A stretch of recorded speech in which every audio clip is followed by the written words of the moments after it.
चलिए अब आपको ले चलते हैं सीधे पश्चिम बंगाल, जहां पर जेपी नड्डा आज दौरे पर हैं। That Somar Bengal has to come back. That Bengal which led the country, that has to come back. और उसके लिए हम प्रयासरत होंगे, ये हम आपको जरूर कहना चाहते हैं।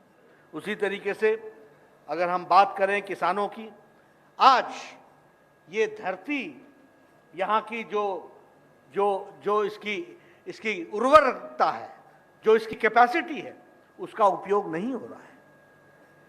जितनी धरती हमारी एलुवियल है उतना ही इसकी यील्ड होनी चाहिए, वो यील्ड नहीं हो रही है। जितना इसका इरिगेटेड लैंड होना चाहिए वो नहीं है, और जो किसानों को इसकी कीमत मिलनी चाहिए वो नहीं मिल रही है।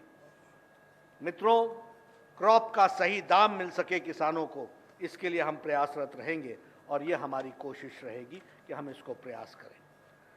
जब मैं आपसे सुझाव मांगता हूं तो मैं किन बातों के लिए सुझाव मांगता हूं? आपसे मैं सुझाव मांगता हूं कि यहां पर आर्थिक जगत में पुश कैसे दिया जा सके।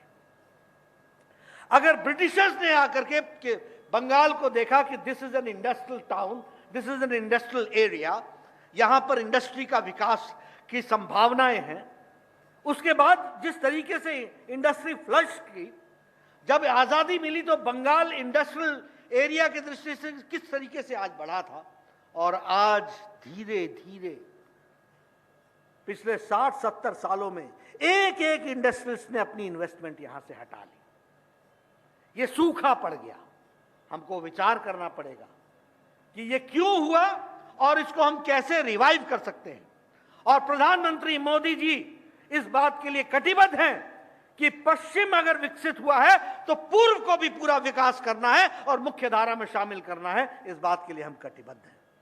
इसलिए हम कैसे इंडस्ट्रियल पुश दे सकते हैं, कैसे हम एग्रीकल्चरल पुश दे सकते हैं, कैसे हम इकोनॉमिक पुश दे सकते हैं, और कैसे हम स्वास्थ्य के दृष्टि से, मुझे दुख होता है, मैं स्वास्थ्य मंत्री था, यहां डेंगू फैला, हमको डेंगू की रिपोर्टिंग ही नहीं दे रही थी सरकार।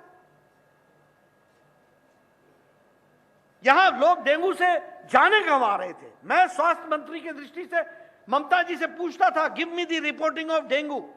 वो डॉक्टरों को धमकी देती थी कि यहां से कोई रिपोर्टिंग नहीं होनी, और हमारे को रिपोर्टिंग नहीं हो रही। आप बताओ, national centre for disease control हमारे पास, आप बताओ कि हर तरीके से डिजीज को कंट्रोल करने की व्यवस्था हमारे पास। मैं टीम भेजना चाहती हूं, मैंने टीम भेजी थी, अभी कोरोना में भी टीम भेजी थी, आपने उनको गेस्ट हाउस से बाहर नहीं निकलने दिया। यह बंगाल की जनता के साथ अन्याय। ये हेल्थ को पुश देने की जरूरत है। आप बताइए, कोरोना में यहां पर टीम आई थी कि नहीं आई थी? सेंट्रल टीम आई थी कि नहीं आई थी?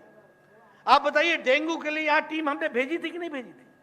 आपने उनको एक तरीके से कैद कर दिया रेस्ट हाउस में और सर्किट हाउस में, और वो भी सेंट्रल गवर्नमेंट के सर्किट हाउस में, सेंट्रल गवर्नमेंट के जो संस्थान है उनके गेस्ट हाउसेस में, और कहा आप आराम करो और जाओ वापस, हम आपको कोई रिपोर्टिंग नहीं करेंगे। मित्रों, मैं आपसे हेल्थ के दृष्टि से सुझाव चाहता हूं। आयुष्मान भारत तो हम लागू करेंगे ही करेंगे, लेकिन बंगाल, अगर बंगाल हेल्थ में पिछड़ा रहेगा तो देश कैसे आगे बढ़ेगा? इसलिए बंगाल को हेल्थ के दृष्टि से भी पुश देने की जरूरत है। और मैं देखता हूं, देखिए, मैं हिमाचल का रहने वाला हूं, मेरे यहां लोग नैना देवी घूमने आते हैं, मेरे यहां लोग ज्वाला जी घूमने आते हैं, मेरे यहां लोग चामुंडा देवी घूमने आते हैं। ये सब शक्तिपीठ हैं। छोटा सा प्रदेश, रिलीजियस टूरिज्म, और बंगाल जहां हर शहर, हर गांव किसी न किसी टूरिज्म के, रिलीजियस टूरिज्म से जुड़ा हुआ है, तब भी यहां टूरिस्ट नहीं आ पा रहे हैं। हमको इस पर सुझाव चाहिए। हम कैसे रिलीजियस टूरिज्म को बढ़ा सकते हैं?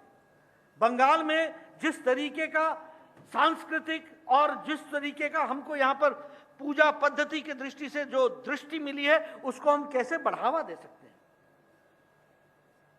काली पूजा, दुर्गा पूजा देश भर में जानी जाती है, वो बंगाल के नाम से जानी जाती है, उसकी आइडेंटिफिकेशन बंगाल के साथ होती है, और बंगाल उससे वंचित रह जाए, ये हम कभी बर्दाश्त नहीं करेंगे। इसलिए मैं चाहूंगा कि ये सुझाव भी आए और बंगाल रिलीजियस टूरिज्म में भी आगे बढ़े। इसी तरीके से हम उसको बढ़ाने का प्रयास करेंगे।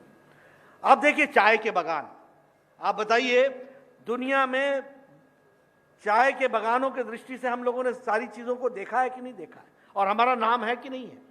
प्रधानमंत्री मोदी जी ने 1000 crore rupees for the people of the tea gardens के लिए दिया है। हमको सुझाव चाहिए, चाय बागानों में काम करने वाले लोगों के बच्चों की शिक्षा कैसे उत्तम हो सकती है, उनका स्वास्थ्य उत्तम कैसे हो सकता है, उनको नौकरियों में समावेश कैसे किया जा सकता है, उनको चाय के बागानों में काम करते हुए अच्छी सुविधाएं कैसे दी जा सकती हैं। 1000 करोड़ हैव बीन गिवन इस बजट में, 1000 करोड़ रुपए।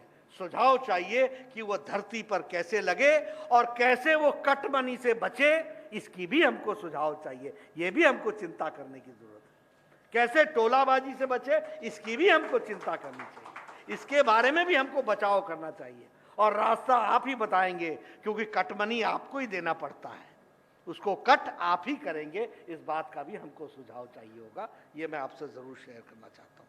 मित्रों, अगर मैं बात करूं केंद्र सरकार की योजनाओं की, आप देखिए, अगर स्वच्छ भारत अभियान हमने लागू किया तो लोग हंसे, क्या प्रधानमंत्री मोदी जी लाल किले के प्राचीर से स्वच्छता की बात कर रहे हैं। मित्रों, 11 crore toilets have been constructed in last 6 years। 11 crore, 11 crore toilets बने, और वेस्ट बंगाल में 1.4 करोड़ बने। Do you know what is the meaning of these toilets? Number 1, it is the empowerment of women. आप सोचिए, हमारी बहनों को गांव में अपने दैनिक नित्य क्रम के लिए सूर्योदय और सूर्यास्त का इंतजार करना पड़ता था। एम आई राइट? क्या मैं सही बोल रहा हूं? क्यों? क्योंकि वो बाहर जा नहीं सकती थी।